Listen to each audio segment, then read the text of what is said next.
from Kenya. You are from Kenya. Yes. Quickly, please.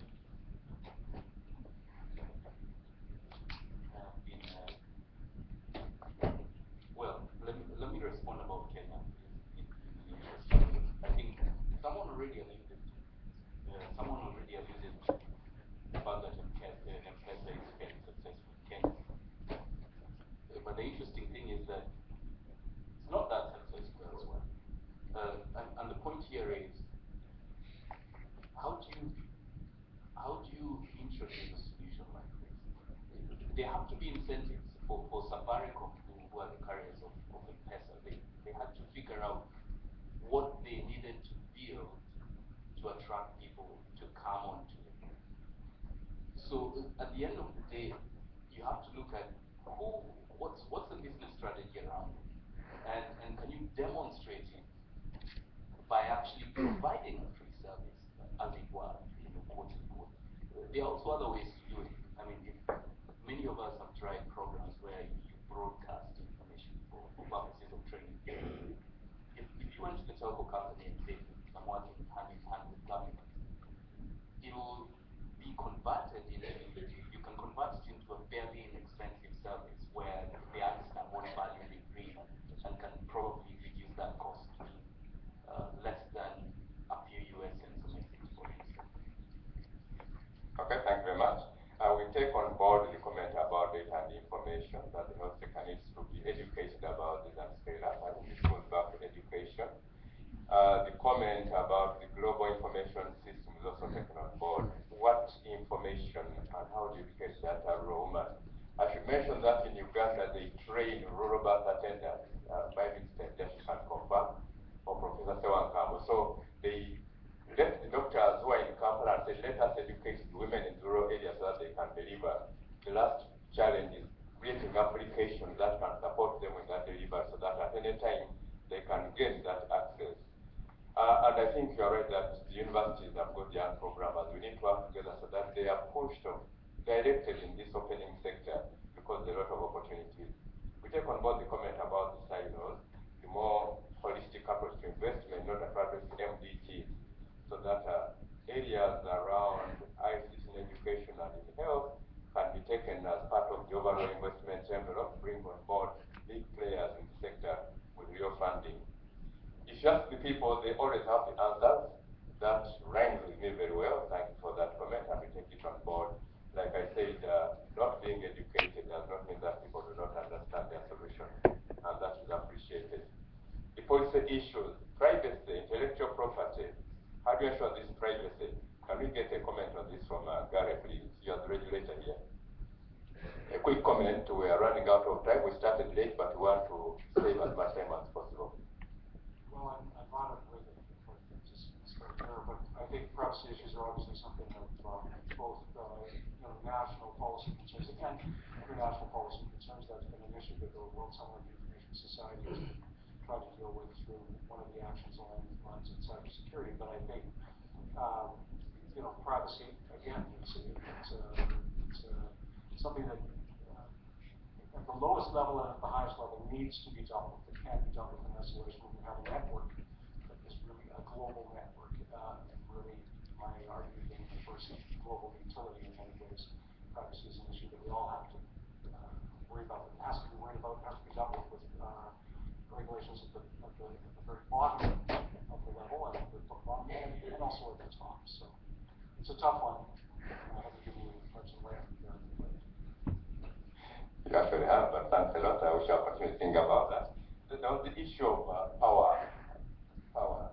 Donald, you brought up this power thing. Give us some solutions. We said we don't just talk about problems, one solution. Well, I just want to come one suggestion. I think we in Africa, in most parts of Africa, like other parts of the world, the sunshine and power network. I think we need to explore solar solutions. And solar solutions, initially, these solutions are expensive. But as you go along, they become cheaper and more reliable to maintain. I think we need to look at how can we get a cheap solar solution to help us in these infrastructure rollouts where I don't know, probably some professors here who are in that line might help us. Thank you. You give us an answer. Let's exploit solar as much as possible. We know that many repeater stations can use solar, and this is where to go because we cannot wait for power. We must solve the problem faced by the absence of power. Now, Catherine, you had a question about Verizon. I don't know if you can answer it in the next 30 seconds.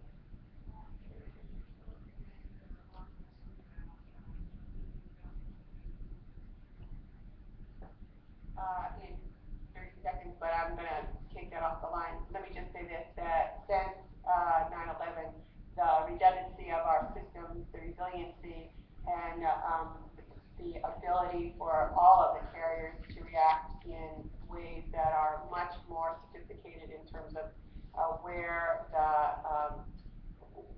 the data is stored, how to switch the networks, all of that has come a long way. Now, we've just seen with the extreme weather situations that we have to keep hardening and keep thinking about how that happens. Wireless technology is quite flexible in this regard. We can move those towers around. We can do all kinds of things to ensure that service stays up very quickly. In the developing world, the same thing holds true. So in Haiti, for instance, it was wireless technology that was brought in immediately after that catastrophe to get systems up and running quite quickly. So there's a lot of work around the world on these kind of responses. If I can say one more thing. We've talked about systems, but what we haven't talked about is what's called the cloud. All of this information we talk about, whether it's generated by some content provider, or by ourselves, or by the patient record, or by the doctor, or by the payer for the healthcare that's being given, is data. And that data is sitting in big data storage places, which we sort of call the cloud, which is what raises all the privacy issues, et cetera, as to the security and privacy of that data. But that piece is enormously important for the developing world because that cloud can be anywhere. And with the kind of connectivity we're seeing in Africa and South America, all over the developing world, it means you can access that data, and you do that through an app. That's what an app is. That's all it is. It's the ability to go get that data. So as we think about this and we think about the business model, we have to think about who all is providing those pieces and bring that ecosystem together. Thank you very much, colleagues. So now I'm going to bring this to a close with 30 seconds, and I'm going to time it by panelists to make their most important statements that will remain on the record in terms of what we need to do. We shall start with Leopold, and your 30 seconds start now.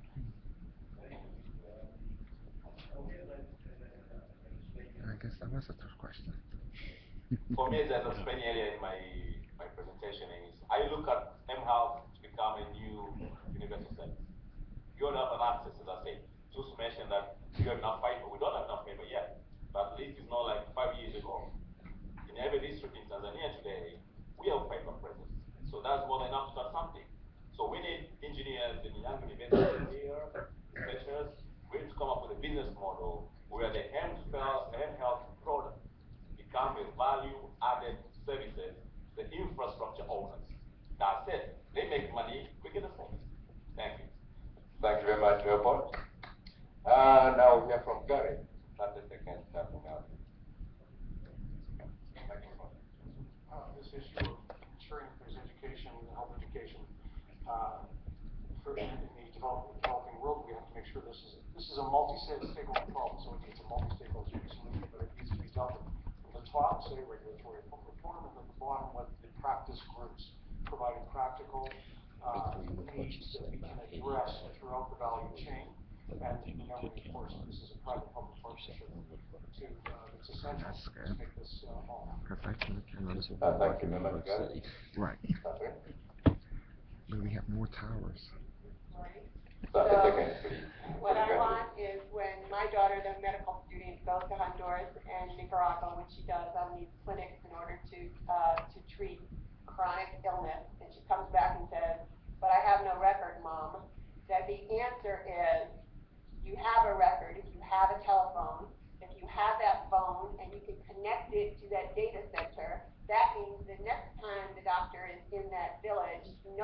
that child has had a chronic asthma condition for a long time and can treat that child better. We need to get this language straight so that the medical profession and we are able to come together and provide the solutions that are right there for the picking. Thank you very much, Catherine. John, I can say I'll get to you.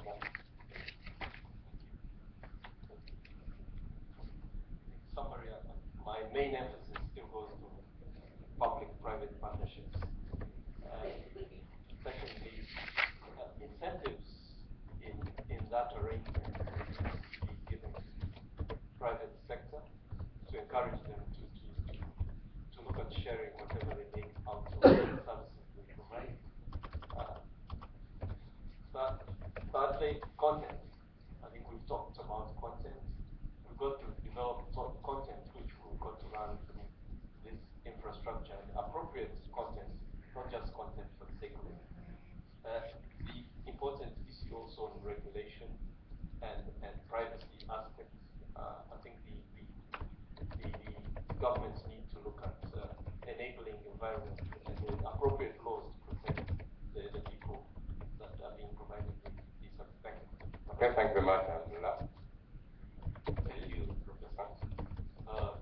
My last comments are really about what articulated by our Tanzanian colleague about data and information, about content. Now, telcos see content as value-added services.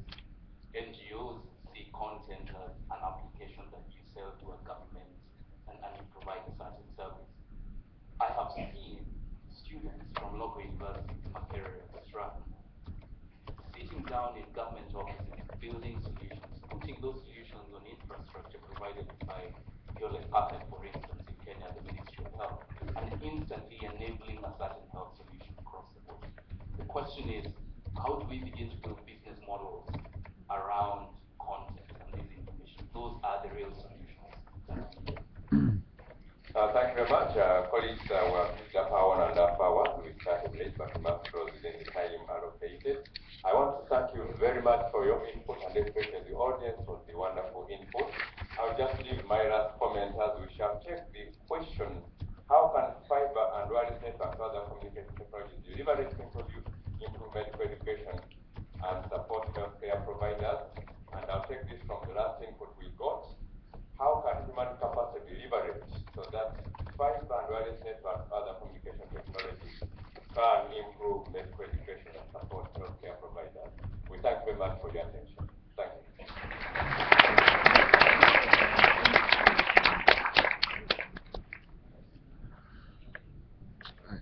So you're staying in this one, and are you doing the luncheon? I plan to go to the luncheon. Me too.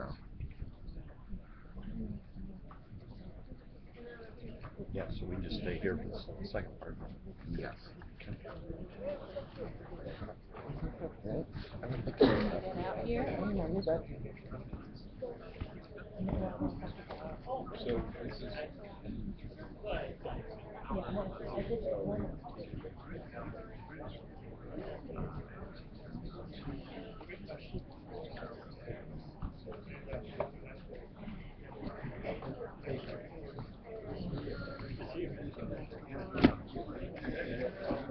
Say hello to Helen Rich.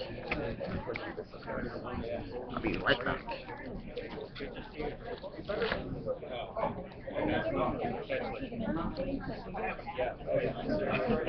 We have our next panel right before lunch. Join us, please. She put the bottle in there.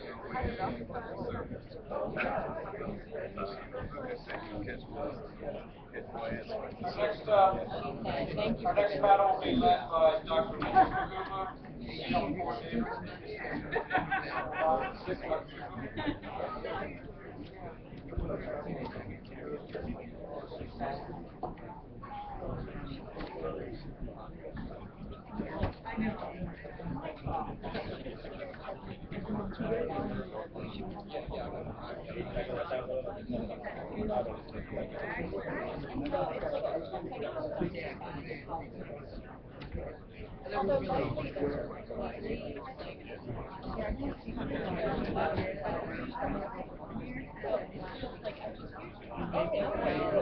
Good to see you. It is me. It is me. Good, good. Great to see you. Yeah, it's great. It's great. Yeah. I'm in and out. Yeah.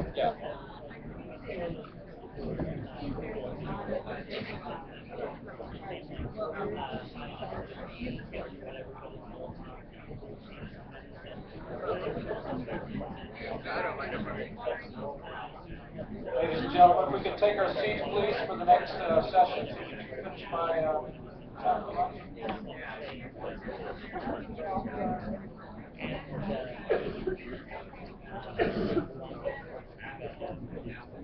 I'm sorry, can we take our seats, please, so we have time to finish this session of lunch? Thank you.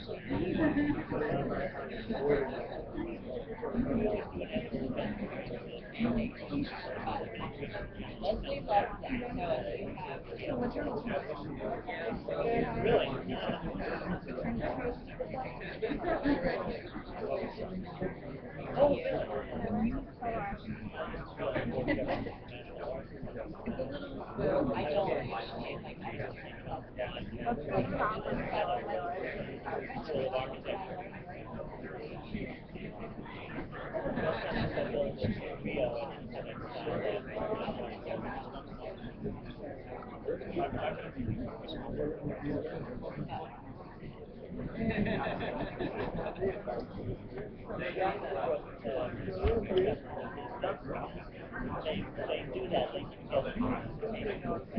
I don't usually like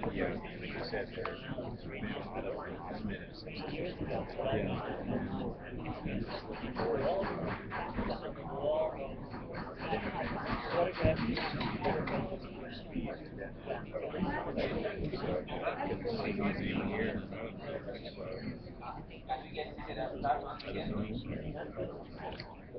So he's founder of Webcam, which is really online educational system for Thank you for that introduction. Can you please get seated? focused education. He's Jay's. As a courtesy to our speakers and panelists, could we please take our seats? Thank you.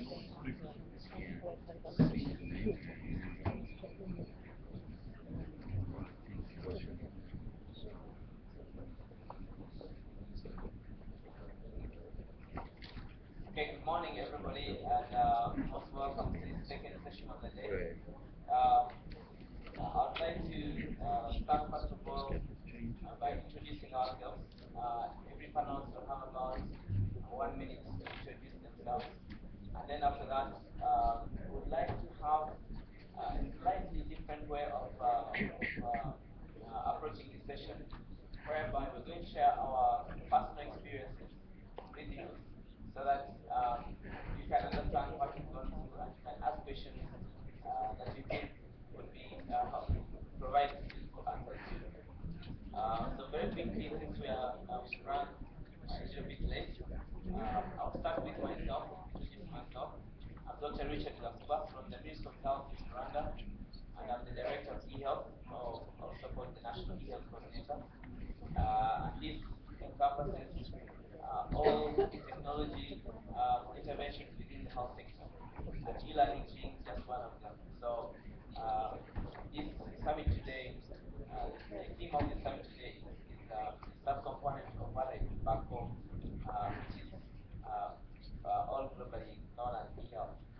I'm a medical doctor by education, but also specialized in e-health. So I have a master's degree in e-health, and I've been practicing e-health for the last 7 years at the national level.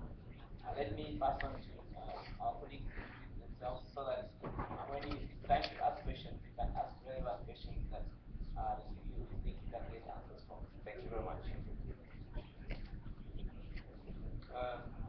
Good morning. My name is Patrick Diallo. I am the Vice Chancellor or Rector CEO of the African University.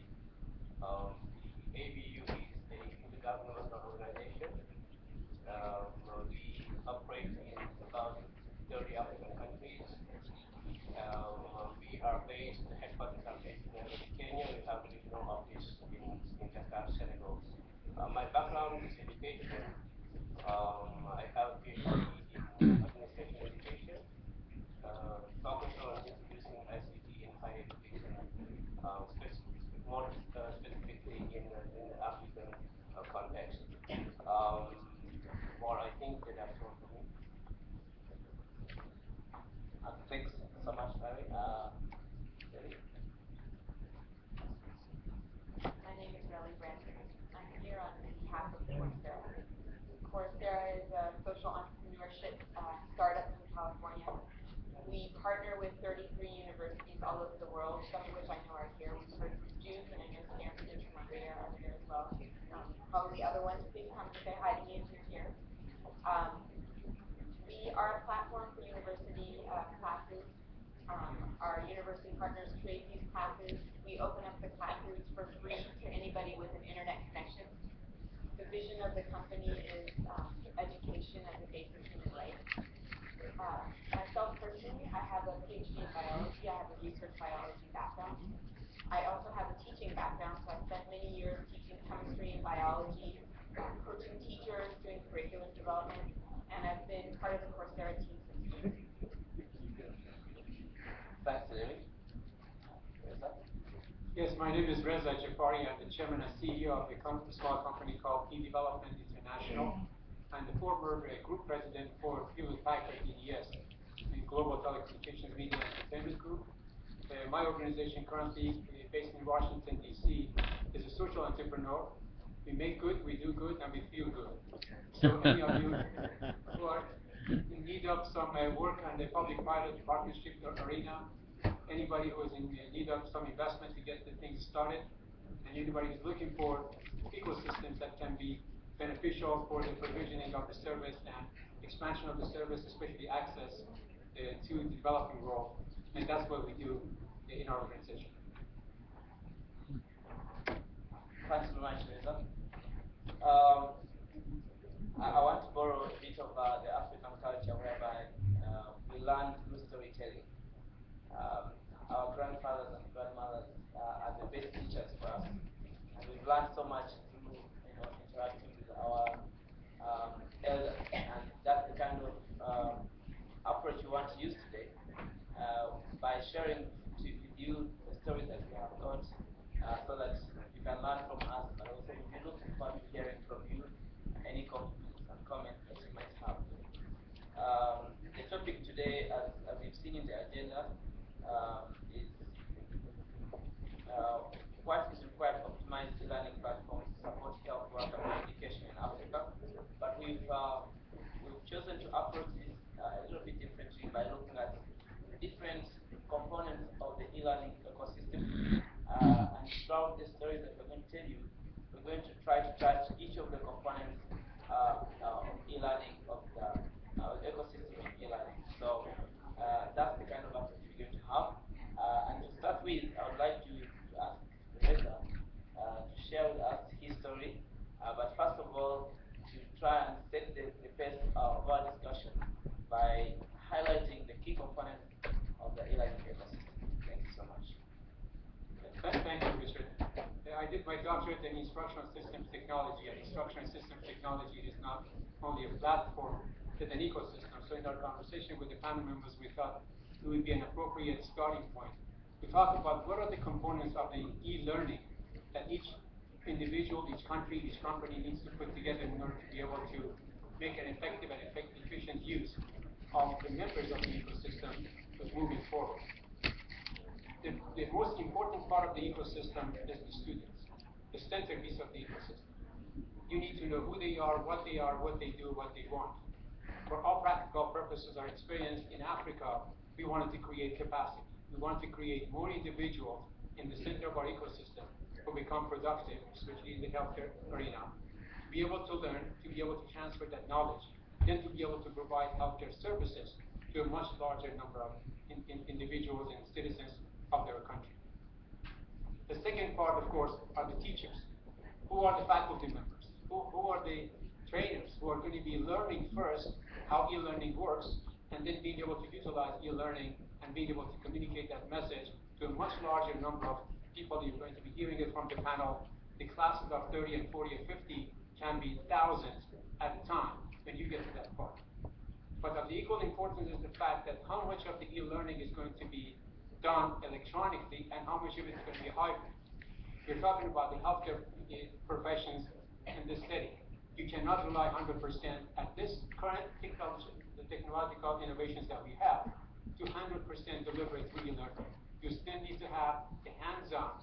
I love virtual reality. but I cannot enjoy a virtual pizza.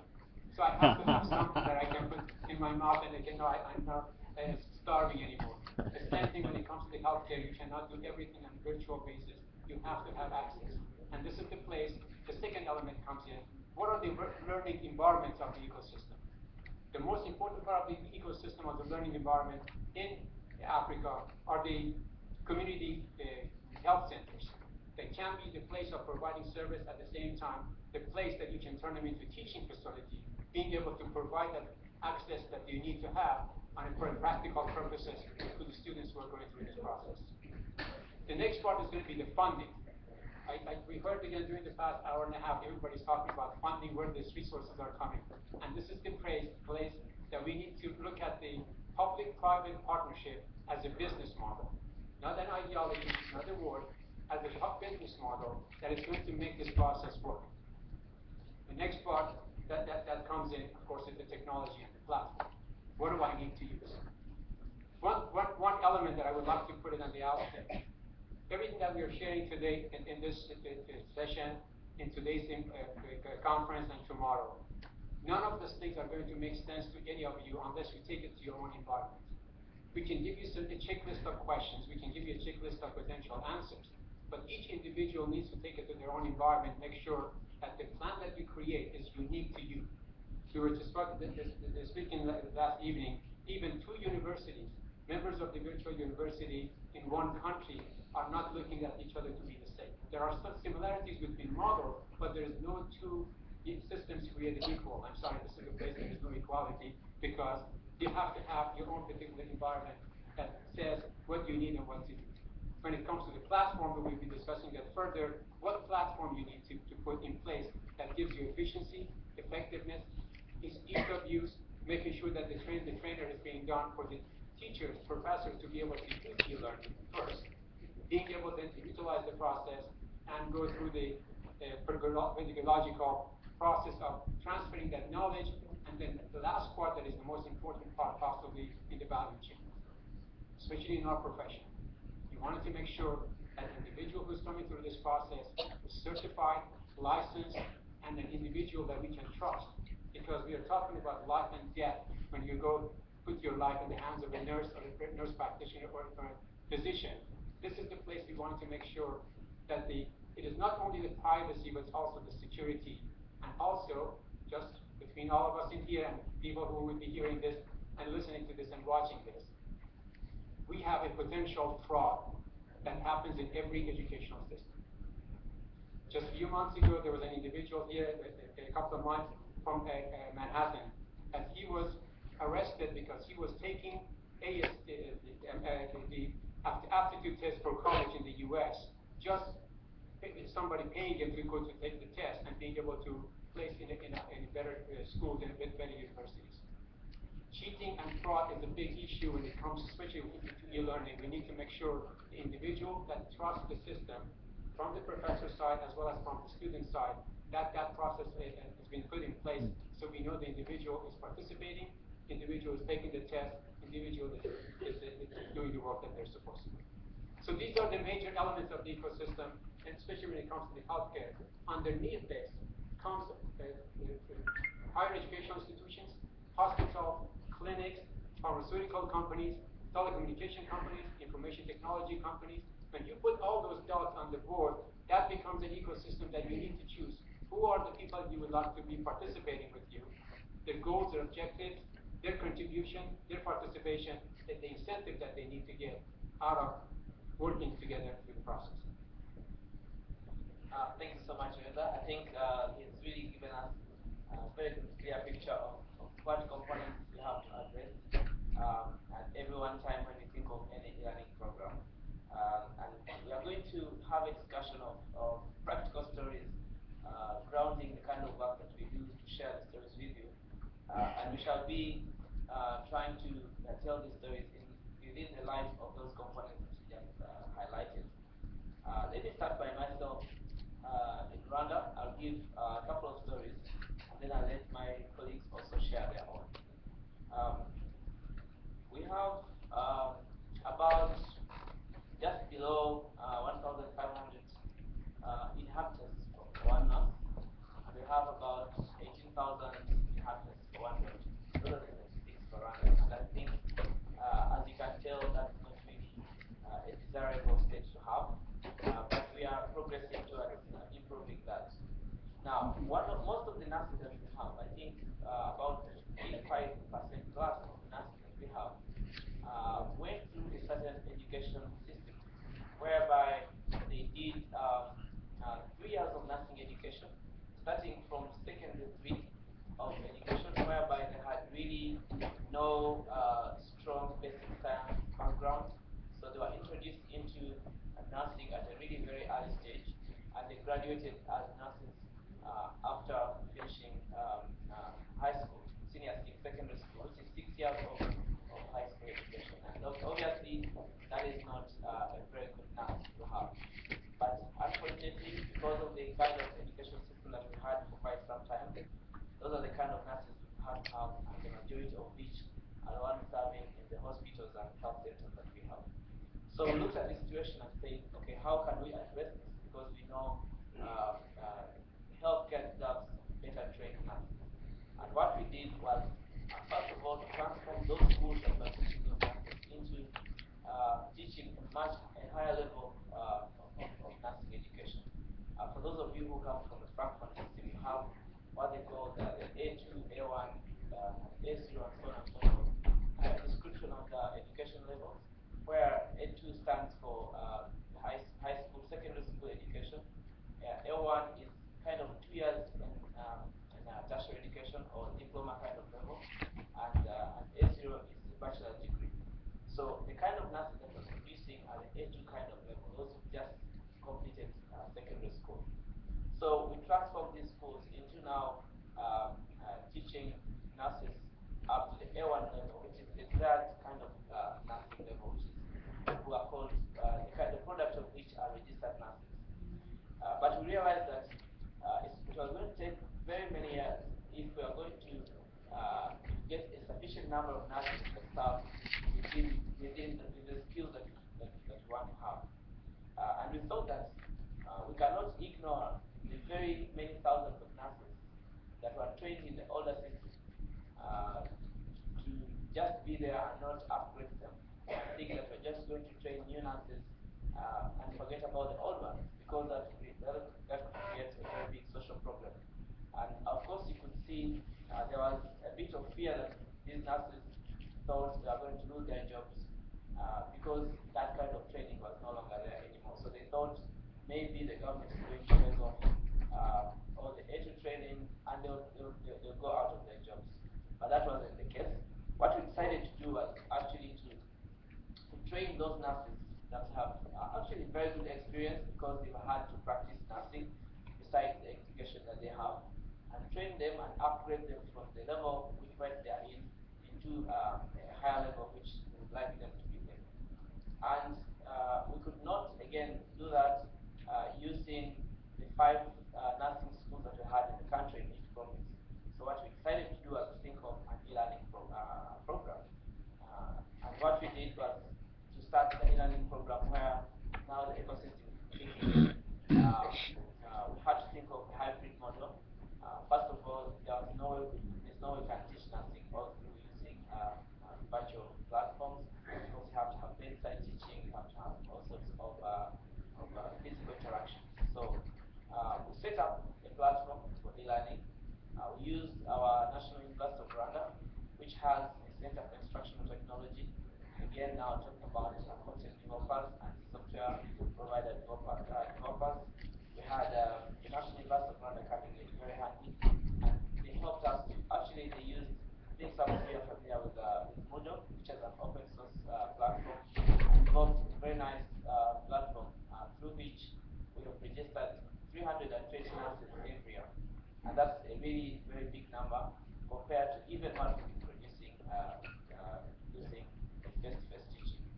So that's one program which is currently running. Like I said, we have over 300 nurses enrolled every year, and we hope that we shall be producing the number of nurses that we want in a very short time.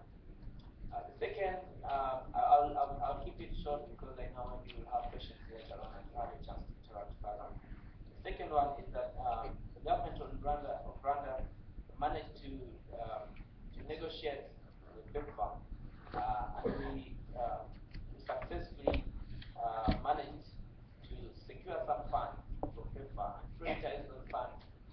human resource development. So we have a very strong human resource program that's going on, which is mainly to upgrade those nurses or to train new nurses or doctors and specialists in the different disciplines of clinical specialties. So that program runs in a format whereby we have partnered with a number of US universities.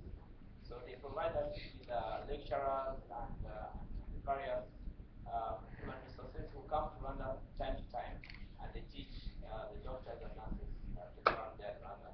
So what we've done now is set up technology platforms for them to be able to teach these doctors and nurses without necessarily having to travel back and forth to Rwanda. As I speak now, we're actually procuring equipment for video conferencing in all these different district hospitals where the nurses and doctors are going to be trained, and also setting up telemedicine equipment whereby we're going to have live interaction with the doctors here in the US and the doctors in Rwanda. So those are the two experiences. I'm sure there's going to be quite questions around that, but I'll be ready to interact with you. So why don't I stop here and ask my colleagues? I could tell from the introduction, I have very, very experienced people on this panel that have gone through all sorts of challenges and solved them, I think, to a great extent. And they'll be glad to share with you their personal stories. Thank you so much. I'll start with Thank you very much, Richard. I'm going to tell my story will be around e-learning, obviously. And I will start by setting the scene. I think to understand the story, you need to understand the context of ABU, African American University.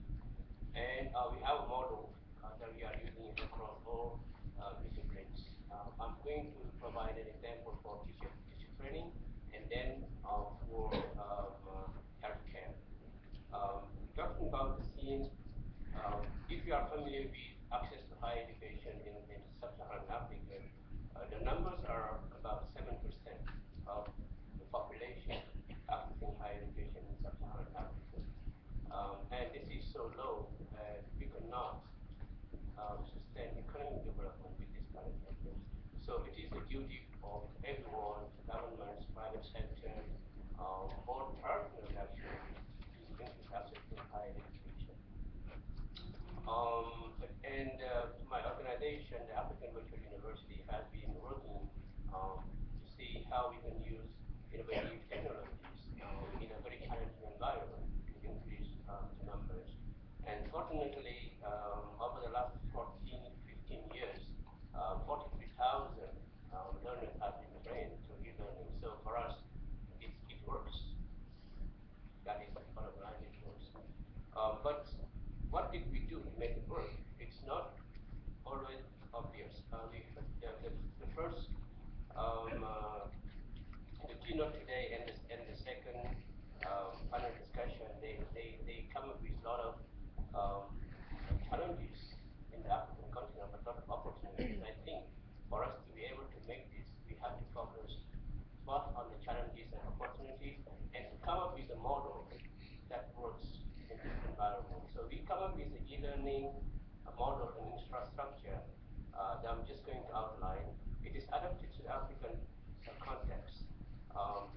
The content is available online, and because of challenging of access, we made the content available on CDs, USB keys, and on print to make sure that we reach a large number. It is interactive. We have live events using web conferencing, just like what Richard was talking about, because you need interaction with instructors and with peers from time to time. We use the concept of a virtual classroom, a learning management system that Reza talked about. We're using Moodle. And in Africa particularly, access point is absolutely important because most of people don't have access to computers. So we had to come up with what we call distance and e-learning centers. Mostly we have about 50 of them across Africa. So these are hubs for access. Now with the development of mobile devices, we believe that also access to personal computers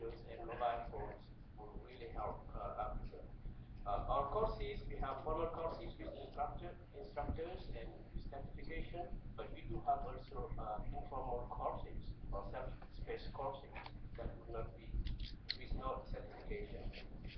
Intellectual property rights, since we work with different universities, we have about 60 universities in South Africa. IPR, intellectual property right, is the issue, but what we do most of the time we use the Creative Commons license, open educational resources, which means that anyone can use these resources for free. This model has been used in teacher training. I will just talk quickly about teacher training. We had about $10 million funding from the African Development Bank to implement a teacher training program across 10 countries. And the 10 countries are Kenya, Uganda, Ethiopia, Senegal, Madagascar, Tanzania, Zimbabwe, Mozambique, Zambia, and Somalia. The project was run from 2005 to 2011. And what we did in this project was content development and delivery of a teacher training program, training of trainers in distance learning, because we realized that actually to do this kind of work, you need a lot of skilled human resources, people who know how to do it. So we had to come up with in the university, within the university, to train the trainers on how to do distance learning, how to develop content for e-learning. Infrastructure, I talked about this. We installed a distance learning center in each of the countries, and gender mainstreaming is important. We wanted to make sure that females will participate in this project, so we had a scholarship fund. The project ended in 2011, and by that time, we had about 4,000 students that were actually enrolled across the different countries. I would like to just pick one of the universities and for sustainability, to talk about sustainability. This is the case of the Université Cheikh Anta Diop in Senegal. During the lifetime of the project, we started with 2 cohorts, very small cohort, but I think it's important when you want to enroll something like this learning for the first time, you test it. Testing is good because you learn from it before you enroll. So we started with 2 cohorts for unqualified teachers across the country. They are working, they are in classroom, but reaching them is a problem. They cannot leave the classroom and go back to school to be qualified. So we come up with a program where the content is available online 24 hours, and those who are in the villages will send textbooks or CDs if they have computers. And twice a year, they will come to the university for a face-to-face session. At the end of the program, they teach a Senegalese national professional courses. We were very nervous the first year. We had about 35% of the cohort passed. The second was most conclusive. We had about 6,000. And now the government of Senegal came on board and is funding this program. And this year, they trained about 9,000 of these teachers. So to us, distance learning works, but we just need to have a workable model, something that is scalable, and something that can actually attract the interest of the partners and stakeholders like governments and the private sector. Another project that I think that, this is the second part of my story, is on health science. We were approached by the UN International Atomic Energy Agency. They have a project to establish a virtual university for cancer control in a few African countries. And the rationale is that cancer is killing a lot of people in Africa. And even detecting cancer is a problem if you detect it at a very early stage. It's possible to treat it, but if it is at a terminal stage, there is basically nothing you can do. You can just maybe go give a painkiller and so on. So they are very interested in to see how they can increase human capital in this area. There are 6 countries that are involved: Tanzania, Ghana, Uganda, Zambia, South Africa, and Egypt. And the main objective is to build human resource capacity in comprehensive cancer control. The first step was to do a feasibility study. Once again, the environment of these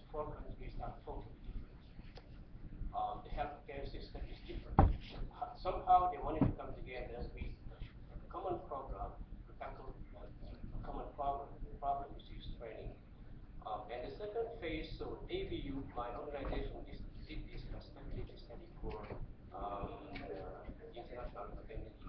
And then the second was now just to establish the framework of this university. So what we have done, we traveled, personally I traveled to all of these countries, and we come up with a framework that was agreed upon with all the countries, and now I think they are ready to launch the program. And some of the issues that came up, because healthcare, someone asked the question actually, it's about privacy, accreditation, and intellectual rights. I was working with medical doctors. I'm not a medical doctor, but their concern were, how can you use e-learning actually to do the clinical training? So we said, well, for us, e-learning, when you design a program, you decide what percentage of this program will be online and what will be face-to-face. This is for us e-learning. So we solved that problem. The other problem was they were very nervous to say, well, I do not want to release, for instance, I do not want to release the medical records of my patient to another country. So we come up with some solution that was satisfactory, and another one was accreditation. Who would be accrediting? So, but I think at the end, the lesson learned is that as far as my organization is concerned, e-learning can really solve real problem in Africa, in healthcare, and other sectors. And the lesson learned, just wrapping up, is that we need to have a comprehensive model to address the challenges. You don't just start something knowing what you do, but you have to have a holistic approach to what you're doing. It requires building infrastructure in one capacity. Upfront investment is required, and funding is important. Sustainability to be built in the model. Collaboration is required between stakeholders, educational institutions, governments, social society, private sector, and government agencies. Thank you so much, Diallo. I think those are quite very fascinating stories that really demonstrate work on the ground. He's talking about numbers of people that have trained and that should still training more. And I think I had a very strong component where the government of Senegal, which actually took up the program and started training more professionals. So that's a very good, fascinating story. Let's hear from Larry, who is also a very experienced person, and they have a very interesting story. I'm learning all this as well by virtue of being a moderator of this session. But I think it's quite amazing stories, especially around the entrepreneurship and how they managed to pull this off. So thanks so much, Larry. Let me share a couple of stories with you. I want to start with just the story of how Coursera got started. So we're just almost a year old now, so we're still a startup. Coursera was founded by two university professors from Stanford University. They wanted to move some of their class online, and they wanted to do it in a way that made sense to them. They wanted to be a community. They wanted students to be able to talk to each other. They wanted students to do very rigorous homework. They wanted the lectures to be an active experience rather than just passively listening. So they created their classes, and they put the class online. They also made the class open, so you didn't have to be a Stanford student to take it. Anybody with an internet connection could take it. And unexpectedly, they got more than 100,000 students signing up for the class. It's a lot of students. These students were all over the world. To put it in perspective, one of the classes that was being taught, so the co-founders were Daphne Kohler and Andrew King. So Andrew teaches machine learning. His machine learning course is one of the larger classes at Stanford University. He teaches about 400 students at a time. So that just kind of puts it in perspective. So there's really a need out there. That's what they saw, and that was the impetus for starting Coursera as a social entrepreneurship. I think Tom Friedman said it best in his. He wrote an op-ed article about it in May, in which he said, "Great breakthroughs occur when what is suddenly possible meets what is desperately necessary." So what's suddenly possible is the technology, and it's not just putting up videos, but it's really community of students taking these classes together, learning from each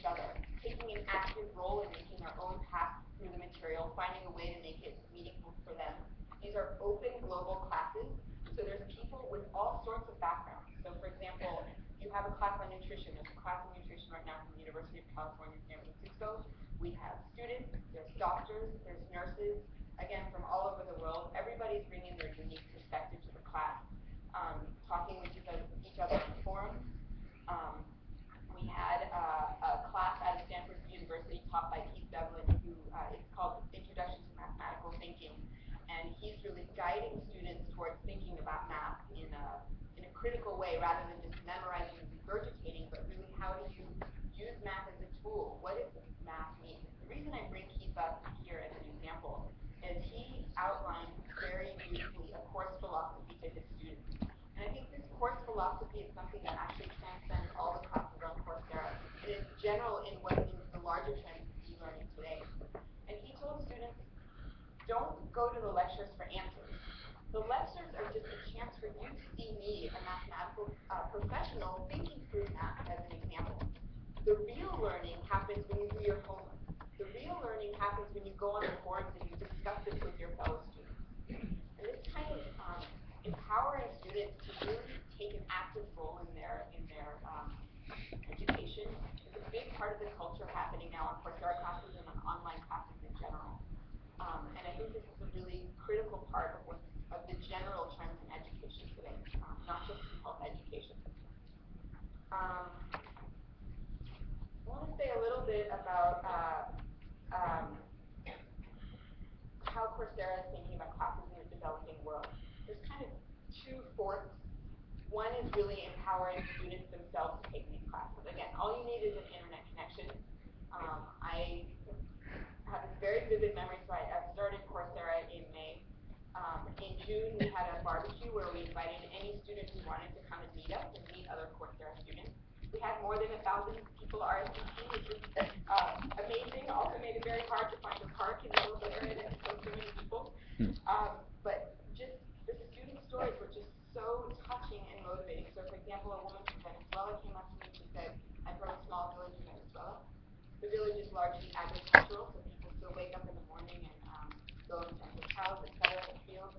But she said what's different now is now everybody has a laptop and everybody's connected to the internet. And she looked at me and she said, you need to give these people classes on nutrition, prenatal care, etc. And I'm never going to forget this story. So the classes that we have on Coursera speak directly to anybody who wants to learn this of any background. So we have classes, again, in lots of fields, so science, math, business, humanities like poetry, social sciences like sociology, but of course also medicine and healthcare. So for example, classes on vaccines, AIDS, nutrition, contraception, different neuroscience classes, pharmacology, etc., all put on by our 33 university partners. Again, these partners are all over the world. So that's one side of things, classes directly to the students themselves and empowering them to get the knowledge. The second thing is classes that are targeted more towards the change makers. So we're getting approached by different groups all over the world, NGOs that want to put classes on Coursera to enable, to train people, the person we're talking, to go out into the world and doctors or whatever it is, and to and help people who need help. So we're also enabling these kinds of classes. So let's see, there's one other thing I want to say here. Actually, two other things. So my team is called the Course Operations Team. The Course Operations Team is a really, really critical part of Coursera, and I think it's something that Coursera does really well, and it's part of the success of the company. We are the interface between Coursera and our partner universities. So again, Coursera provides the platform, the partner universities do the content.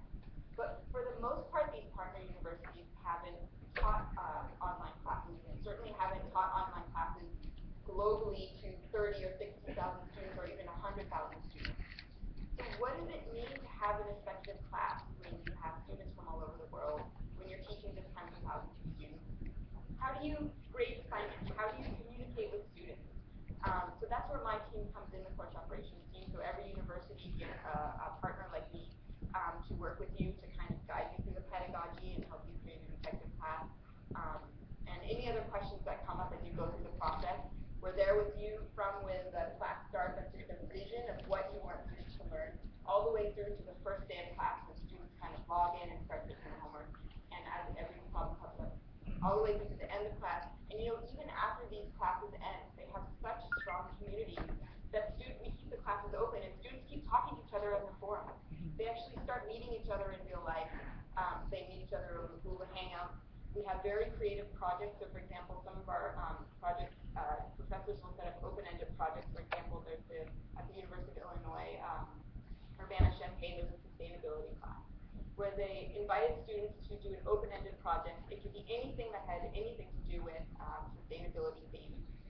And some creative students decided they were going to do an online conference. So they got together with their fellow students and that was their project. So these are not just classes, these are really communities that are forming around these topics. The last thing I'm going to say. We're talking here about the developing world, but these trends in education and really access to education and what makes education work is relevant in every country. Education is getting more and more expensive, so there's people even here in the United States that can't afford to get higher education. So this is a problem for all of us, not just developing countries. And the last point I want to make, which some of the panelists have already made, is the idea of a hybrid classroom. These online classrooms are not just for people that don't otherwise have access to education. Online classrooms allow you to have tools that you don't otherwise, are not easy otherwise to do in a live classroom. For example, mastery learning. Mastery learning is something that has been proven to be very effective.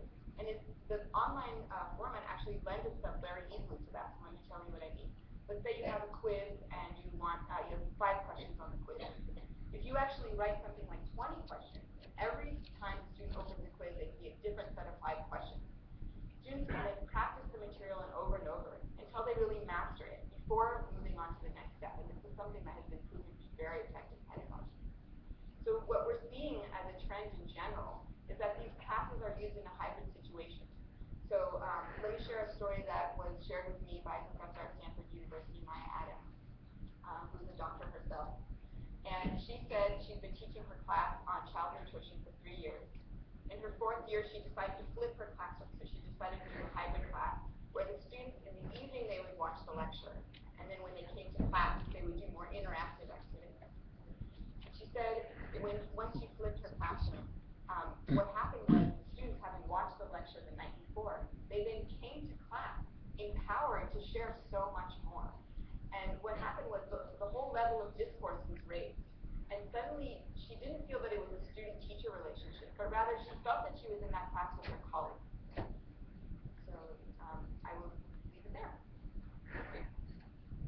So, thanks so much, Larry. I think those are really very good stories to listen to. And if you have any questions, please hold them. We'll be getting to the question and answer session very shortly. So let's listen from Reza. Thank you, Richard. My age is going to show up now because I've been involved in the distance learning and e-learning for over 25 years. And everybody thinks that e-learning was created when Apple iPad was introduced first. This really goes back to many, many years ago. The reason I put this historical perspective in front of you is that I have evolved, the education system is involved, people who are involved in the process have evolved. So this is not an ending story that says we've now learned about e-learning and now let's go ahead and do it. That's what I'd like to do for you to do. But before jumping into the pond, so to speak, and learning how to swim, there are things, again, the basics that we need to figure out and then take it with us. The first element of the whole process is that this is an innovation that we wanted to make sure that it is transformative, it is scalable, and it is sustainable. How can you make an innovation? Coursera's story is a fantastic story, and I was fascinated again yesterday when Larry was telling us about Coursera. But the big question now in front of organizations like Coursera and organizations that you will represent here, I'm sure each one of you could have been here in the panel and speaking and sharing your stories here, is how am I going to make this sustainable? Coursera is already scalable. You're talking about hundreds of thousands of students coming and registering. We've already learned that there has to be a hybrid model. The hybrid model needs to still have to have partners who can provide the second piece of the puzzle, and that is experiential learning, participative learning, hands-on experience to learn, especially when it comes to the healthcare.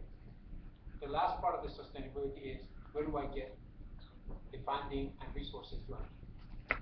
Where is that funding is going to come in to make sure that I'm going to sustain and move this process forward? We talked about public-private partnership. Ladies and gentlemen, it is easy to say, it is very, very hard to make it happen. I'm sure my friends and colleagues from Africa, from other parts of the world, people who are NGOs, they all can tell you, it is easy to say public-private partnership, but it is very, very hard to go and actually make it happen.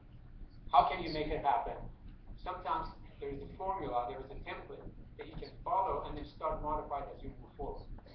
The first element of the public-private partnership is that you need to make sure you have a joint vision, joint goal, and joint objective that you're moving it forward. I'm representing the private sector, my good friend Richard is representing the public sector. If he says, all I care about, I want to teach 5,000 nurses during the next 10 years, and all I care about is my profit, you will not be able to do this project together. But when he tells me I have 5,000 nurses to teach, and I'll tell him, that's okay, I'm not going to worry about my profits a year from now, or 2 years from now, even 5 years from now, then we are one step closer. Then we talk about the technology companies coming in. When Catherine was talking about the cloud, when talking about people who are making investment in the infrastructure, they're also participants. They're not expecting the profit to show up next quarter or the next year, but they have a business to run. They have to, their contribution has to have some kind of a result attached to it in order to come back to it. Then we are talking about the organizations who are creating content. Then we are talking about the organizations who can come bring the in-kind resources. Then we are talking about foundations. Then we are talking about international banks, the World Bank, the African Development Bank. Those groups who can come in and their goal and objective is being able to provide the resources, not for a short-term result, but for something that we can all count on a long-term basis. Because there's one thing, and this is my last word before we go to question and answer. We are creating capacity. Creation of capacity is good for Africa through education, through healthcare services that we provide. Creation of capacity is only not good for Africa, but it's good for the rest of the world. So capacity creation is the ultimate goal and ultimate objective. And if we can put this business model towards achieving it, that is the place to do it.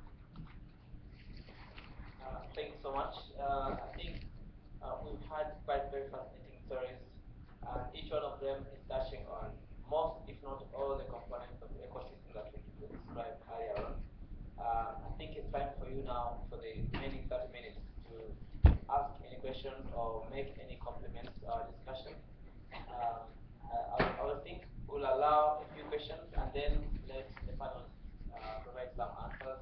And if we still have time, we can take in more questions. So why don't we start with 5 questions, and then if we still have time, we'll go further with a few more questions. Thank you so much. The first hand there, the lady.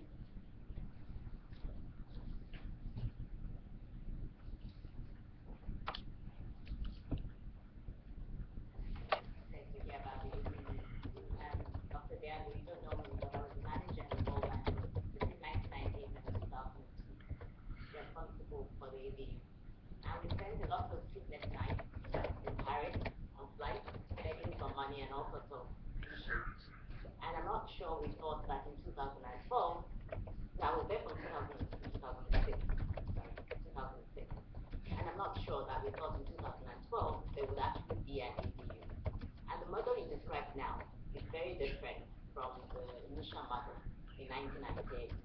So I want to ask you that based on what happened in the first 5 or 6 years, what sort of lessons did you learn from either the technology or the model, which involved international universities, that you think may have been helpful or not helpful for what you have today?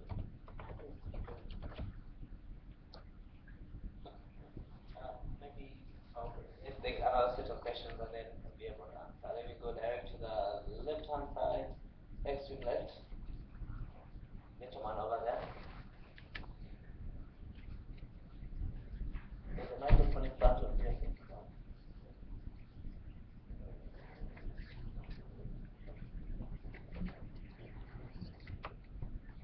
Yeah, my question is to it's really about the Coursera. I was just wondering, the nutrition and math and everything is good, But I was just wondering, the problem in the previous session, we heard that about the hand hygiene, like how you wash the hand, and that helps a lot to remove the basically a lot of basic things which you, because of that, you know, things happen like diarrhea. Like, so any action from your end you're taking to educate the hand hygiene, and which I see is a lot of problems, like in developing countries.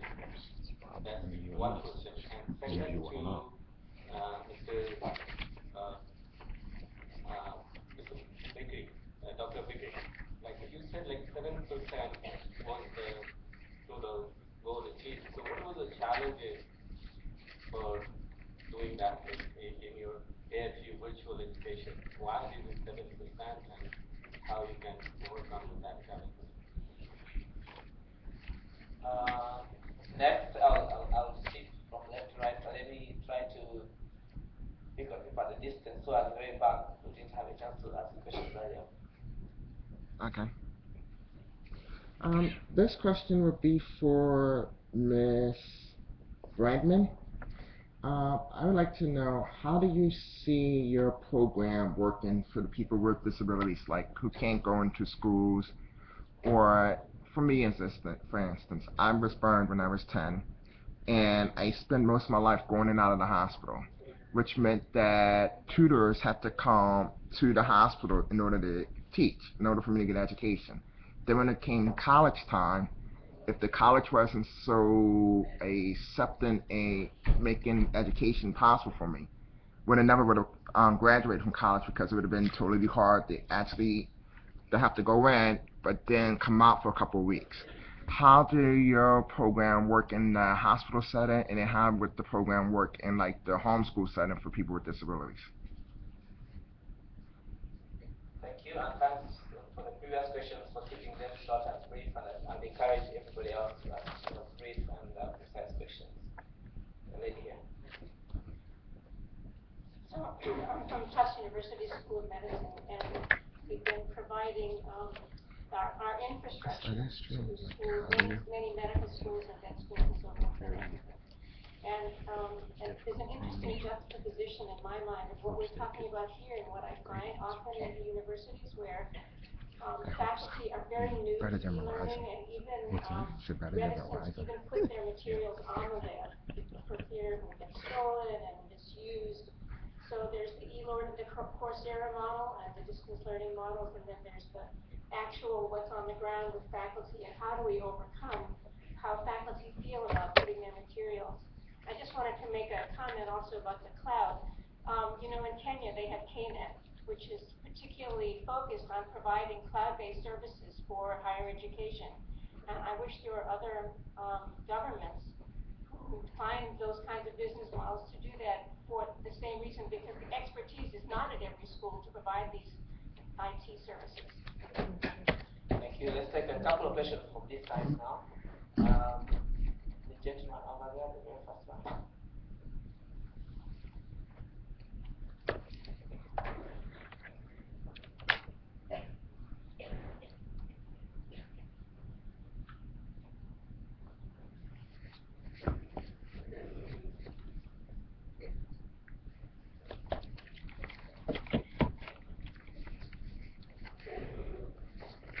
Dr. Alan Dobbs with APRIA, Chief Medical Information Officer. Just a comment and two quick questions.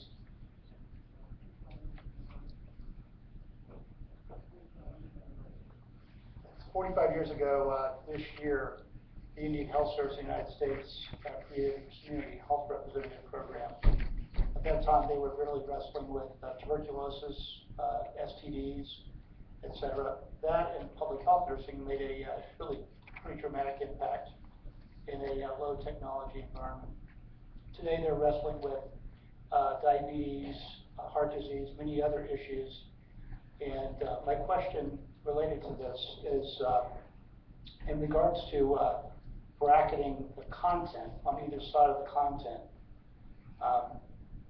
It seems to me the competency as a result of that content is really what's the effective issue. And so what technologies are you considering in terms of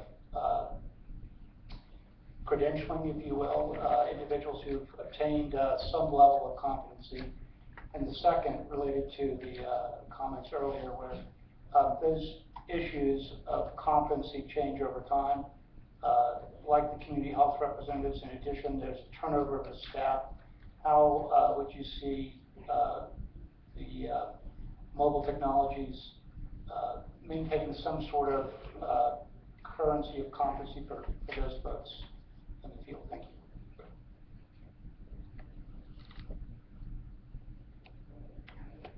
Small ones of .sub, we enable videos to be available in all languages. And the concept of MOOC, you didn't use the word MOOC, the Massive Open Online Course, sort of was launched at Stanford by two brilliant groups of professors, Udacity, which was No Labs, and Coursera, and then edX between Harvard and MIT.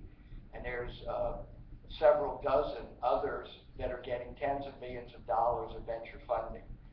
I'm very curious your thoughts about why no one has started MOOCs for K through 12 education. K through 12 probably has an order of magnitude at least more people around the world in classrooms, but most of the K through 12 classrooms are public education. So I think that there's huge possibilities for extending the concept to K through 12 as well as university. Thank you so much. The gentleman over there.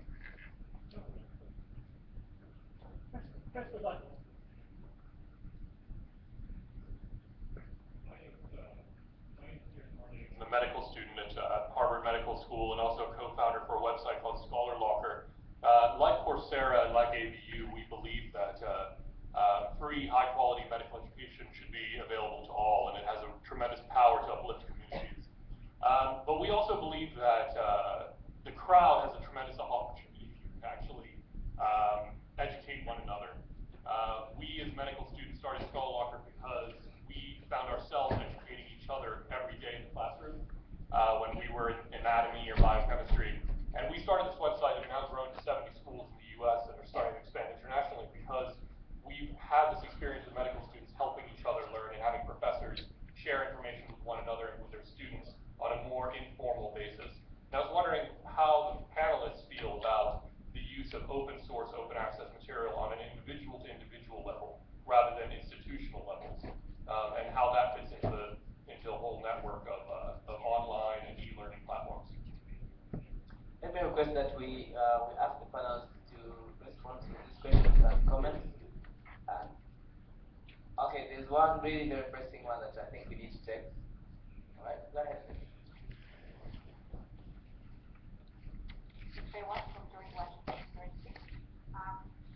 I'm really happy to hear how in a wholesome way the ecosystem for e-learning was described. And I have two questions.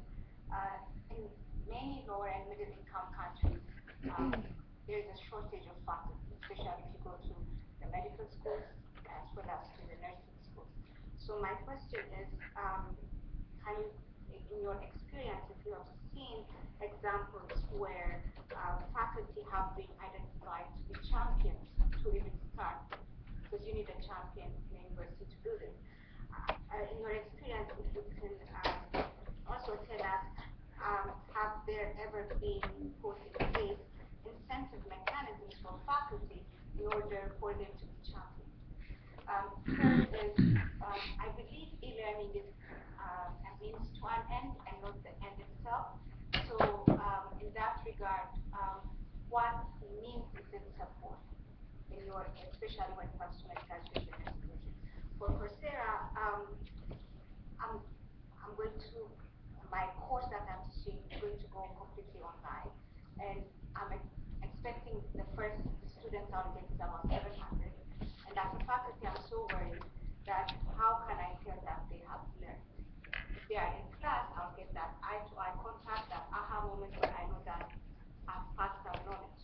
But in this course, how do you embed monitoring and evaluation into your courses so that minus 700, yours is multiplied by 100, there more than that.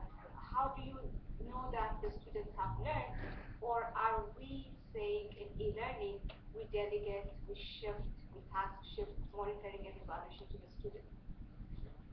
Thank you so much. I'll ask the parents to respond to this question. We might have another session, another set of questions after this, if time allows. So let me ask right from my left, Dr. Diallo. Thank you, Richard. I think I have quite a number of questions. The first one is related to ABU.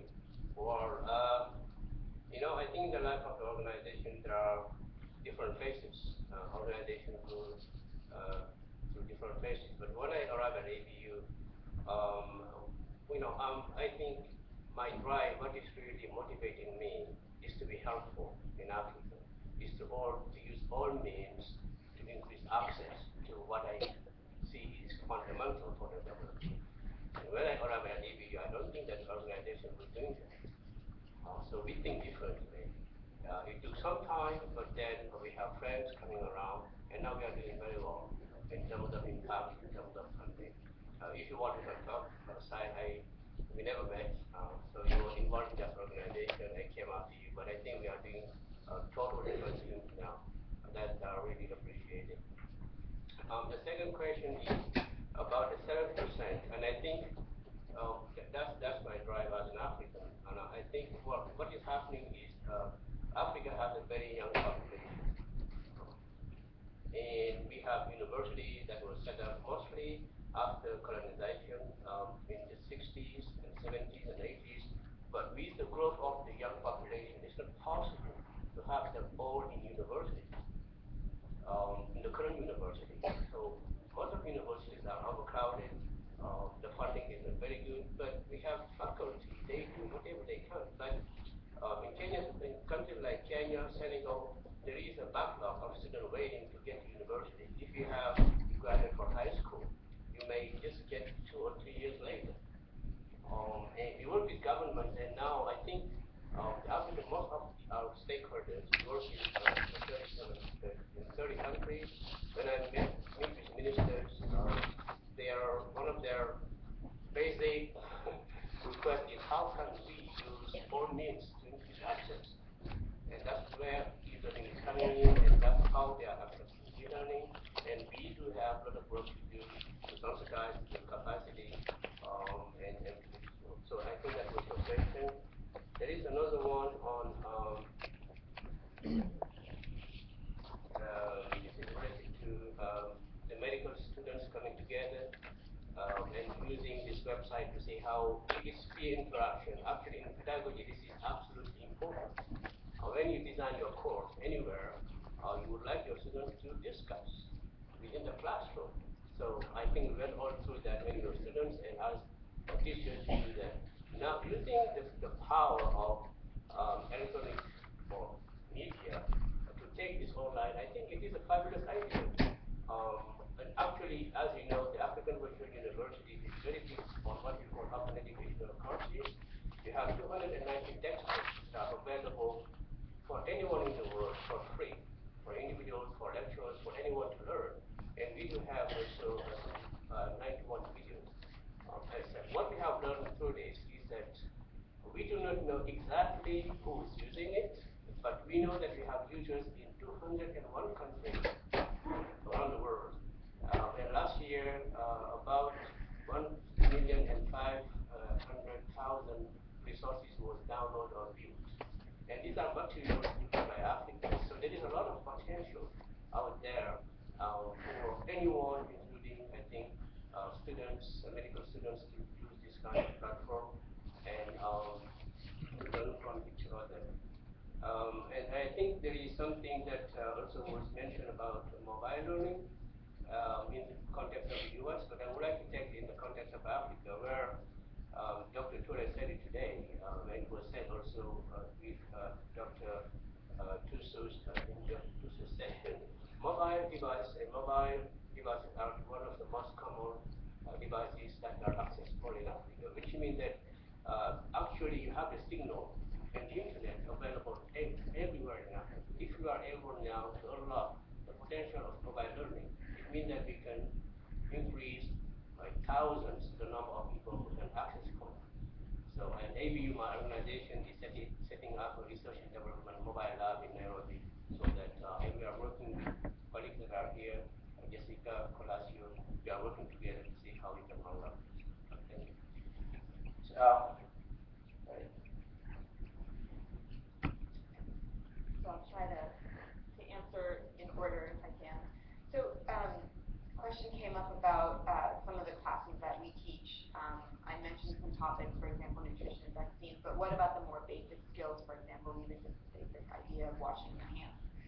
This is something that we are very aware of, and something that we are just a platform provider, and we partner with universities to create the content, but we're actively taking a role in trying to promote skills, classes that are more about basic skills. So, for example, the Gates Foundation put out some money that people could win if they were wanting to teach a class that was more geared towards basic skills. And the first set of awards went out in October, and we have a handful of classes that are going to be going up on Coursera. They're in development now. So it's something that we're very aware of and we're trying to push towards.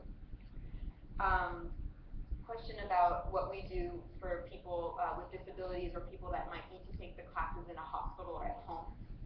So there's a number of different disabilities, and we try to address them in different ways. So, for example, if you are blind and you need to use a screen reader software, we make sure that all of our platform is compliant with any standard screen reading software. We also have everything, all of the videos are subtitled, and so you can read the videos, you don't have to listen to them. In fact, the subtitles, all of the videos are subtitled in English, but we also crowdsource our subtitles. And so what that means is that many of our classes have are translated into languages, multiple languages. So that's something else we have. And then finally, all you really need to take one of our classes is a laptop. So it doesn't matter if you're at home or in the hospital or anywhere. So this is something else. You basically need an internet connection. And if you don't have very high bandwidth, we try to be very sensitive about not requiring high bandwidth. So the thing that requires the most bandwidth on a Coursera platform is streaming the videos, and we do what we can there to make it as low as possible. But if you don't have the bandwidth to stream the videos, you can download them. And then all of the quizzes and the discussion forums take significantly less bandwidth. So this is something that is very important to us, and we work quite actively on. Another question about working with faculty and the kind of culture of maybe some of them being reticent to share their content. This is something that we have come across. So these are really early days for MOOCs, for these massive open online classes. The early classes that went up on Coursera were these very pioneering professors that were very excited about education, very excited about opening up their class, not just to students at their university, but people with different backgrounds and people all over the world. And they were kind of, excited about the process of sharing it. But as it becomes more and more mainstream, we're coming across not just cultural things like, oh, well, I'm writing a book. Well, what does it mean if I share my slides? Does that cut into my book? Or what about copyright? This is the figure that I usually share in my class. Can I share that on the web for free? These are issues that we're currently working on. So from a cultural perspective, I think MOOCs are becoming more and more accepted as something, opening your classroom to people as kind of beneficial for everyone, beneficial for the instructor themselves, because they have access now. They can certainly have conversations with students that they never were able to have conversations, so point of views that they were never able to get before. They can do cool things like crowdsource their material. They can establish a name for themselves in a global sense, not just a local sense. So we're seeing a lot of extra motivators of kind of overcoming some of the initial reticence. On the copyright aspect, we're trying to look into how we can make things easier. Unclear where this is going. Again, since this is early days, there isn't a lot of precedence for this. All of our classes, again, they're free. We also encourage our professors to think very carefully about only requiring background reading or software that's free. So, for example, if they want students to do some computation on what would typically be done on MATLAB, also provide students with a free alternative, which is Optin, and open source reading materials, etc. Let's see. Another question about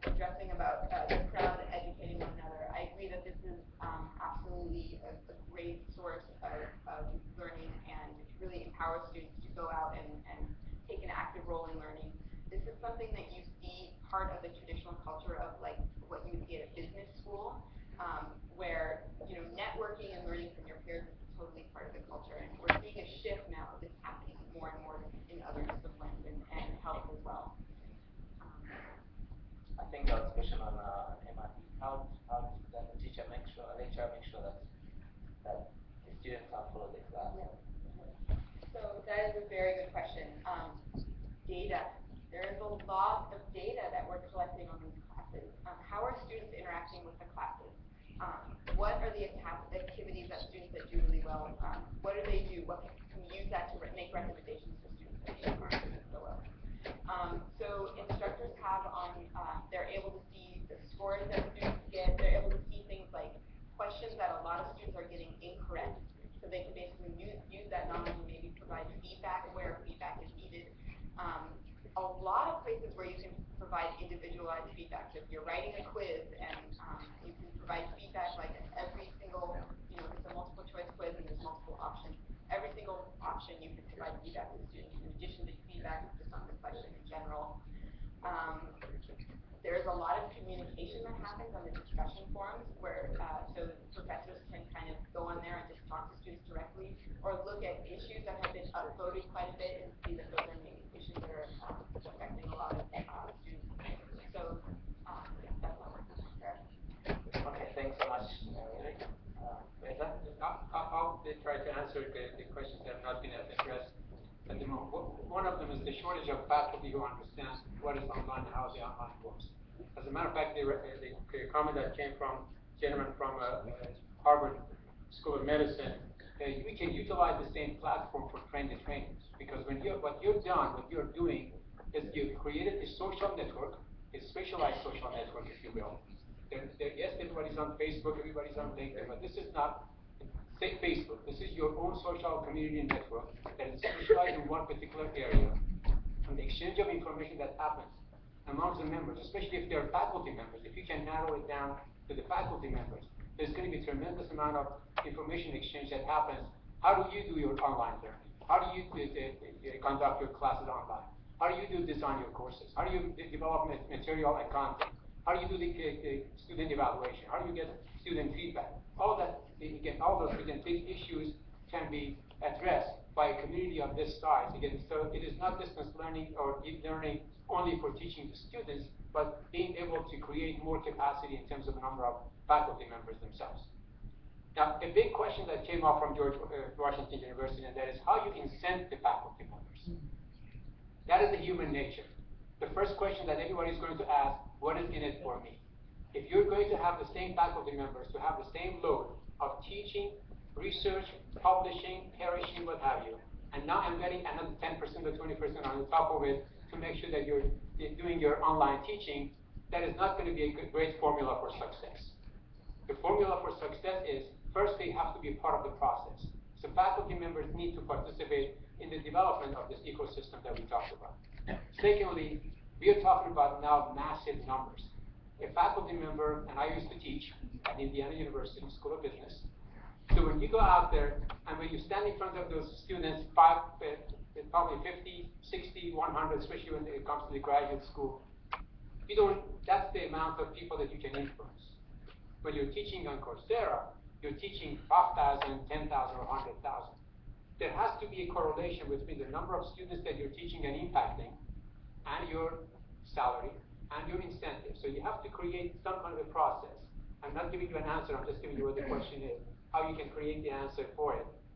To create the incentive so each individual that he or she feels, first of all, I'm part of the process, so there's a self-motivation and self-satisfaction in it, that I'm going to make an impact. That by itself is a very important matter. It's not all money. But second part is there has to be some kind of an incentive that comes and encourages them and make sure that it's happening to the benefit of everybody involved. One point came up on the credential, assessment of the credentials and being able to deliver the credentials. That is a very, very important part of our, especially when it comes to healthcare. As we all know, professional boards and professional organizations have to certify us before we go and practice nursing or physician or specialist degrees. specialized areas. We have to make sure that they are part of our ecosystem. Make sure that they're also part of our process of understanding that e-learning, hybrid e-learning as we're talking about at the moment, is acceptable from their side.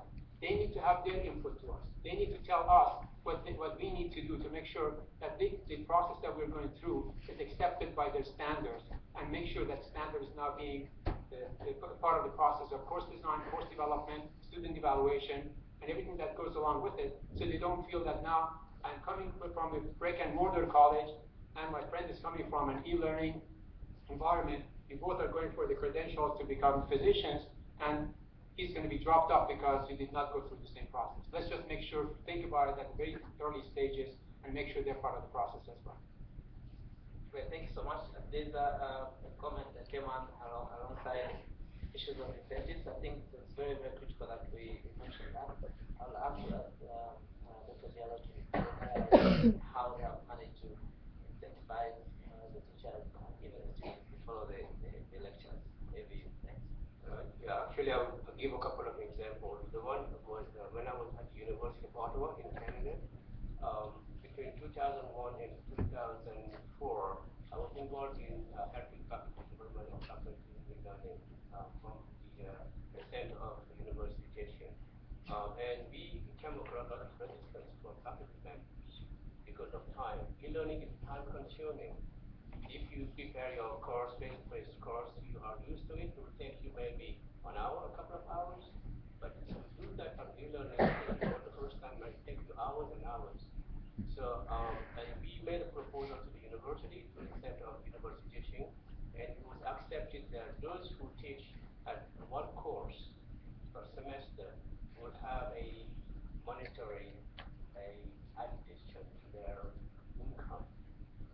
It was modest at that time. I'm not sure how much that is now or what they are doing. The other one is that if you teach more than one course, then you may diminish the number of courses you will teach in a semester.